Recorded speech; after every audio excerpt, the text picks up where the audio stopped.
Hello everyone, আশা রাখি আপনারা সবাই ভালো আছেন। আমি আপনাদের দোয়ায় অনেক ভালো আছি, আলহামদুলিল্লাহ। সো আজকে বের হইতেছি। আরও বের হওয়ার আগে কথা ছিল, বাট চিন্তা করলাম না একটু লেট করে বের হই, দেন কারণ তেমন কোনো কাজ নেই। আজকে বেসিক্যালি যেই টপিক নিয়ে কথা বলবো, বাইকিং কমিউনিটি বা বাইকিং গ্রুপ নিয়ে বলবো। কারণ কিছুদিন যাবৎ, মানে কিছুদিন না, এবছর 2 বছর প্লাস হবে যাবৎ দেখতেছি যেটা বাইকিং কমিউনিটির ভিতরে এখন রাজনীতির চেয়েও বেশি বড় রাজনীতি শুরু হয়ে গেছে। আমিও এক সময় একটা বাইকিং গ্রুপের অ্যাডমিন ছিলাম, বাইক রাইড সিটিজির, বাট প্রায় 5-6 বছর হবে আমি ওইটা থেকে বলা যায় নাই। আমি এখন সব বাইকিং গ্রুপেই কোনো কিছু হলে ওই অ্যাটেন্ড করি, বাট আমি বুঝি না বাইকিং গ্রুপটা আসলে জাস্ট এটা সবাই মজা। আমরা এজ এ বাইকার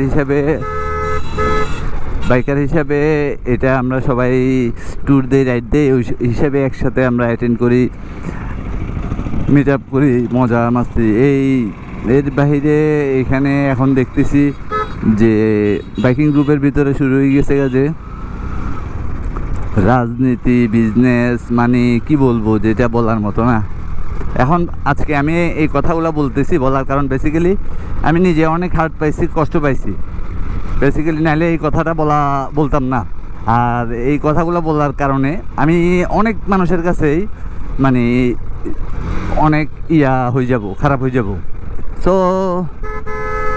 ওইটা নিয়ে আমি কোনো প্যারা নেই না, কারণ আমার কথা হলো যেটা লজিক্যালি যুক্তিগত, যেটা বাস্তব, ওইটা আমি বলবো।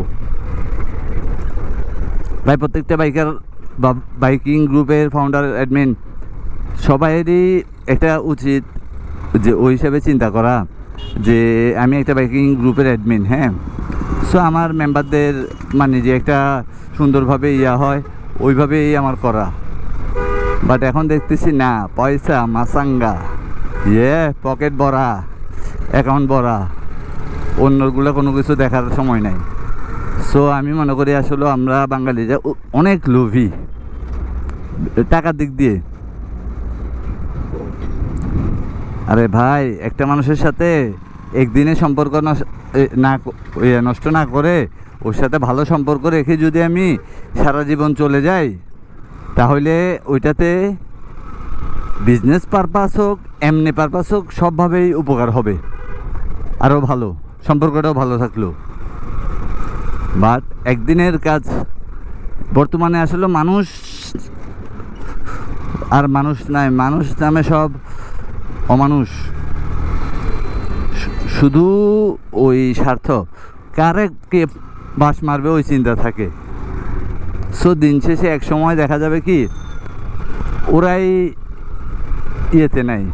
এটা বাইকিং গ্রুপ বাদেও এই যে বন্ধুবান্ধব, ফ্রেন্ড সার্কেল, মহলেও এই জিনিসটা আছে। ওই চিন্তা ভাবনা করে ওরা স্বার্থের টাকা,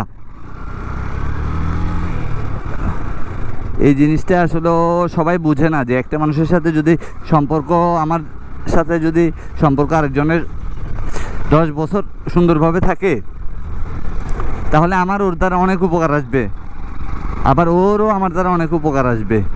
আর আমি ওকে যদি একবার বাস দিই বা ও আমাকে যদি একবার বাস দেয়, ওইটাই সম্পর্কটা এতটুকুই। ওই জিনিসটা বুঝে না, সম্পর্কও নষ্ট, উপকারটাও নষ্ট। কারণ কেউ কখনো কোনো কিছুই একা পসিবল না, সো লাগে। সো ওই হিসাবটা করা উচিত। আমরা মানুষরা এখন যে শুধু বর্তমান নিয়ে মানে চিন্তা করি, এত কি বলবো, বাংলাদেশে কখনো চুরি থামাইতে পারবে না, এসব বাটপারি থামাইতে পারবে না। আমরা নিজেরা ঠিক নেই, সবচেয়ে বড় যেটা আমাদের আগে ঠিক হইতে হবে নিজেরা ঠিক না হলে এটা কখনো পসিবল না। সো আমার একটাই কথা আমি বলবো, আমরা একদিনে চিন্তা না করি,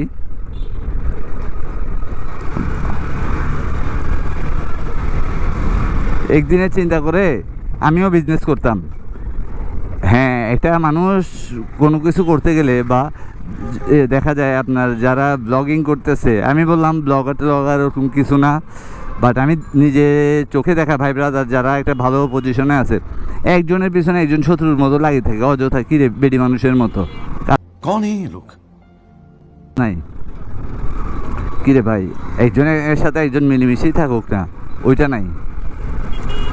ও যদি আমার উপরে উঠে যায়, স্বার্থ মানে ওই সব প্রত্যেকটা ব্যাপারে ওরা ওই স্বার্থ ছাড়া কোনো কাজ নাই। হ্যাঁ ঠিক আছে, স্বার্থ ছাড়া যদি কেউ যদি বলে স্বার্থ ছাড়া, তাইলে আমি বলবো ওই মানুষটা পুরোটাই স্বার্থপর।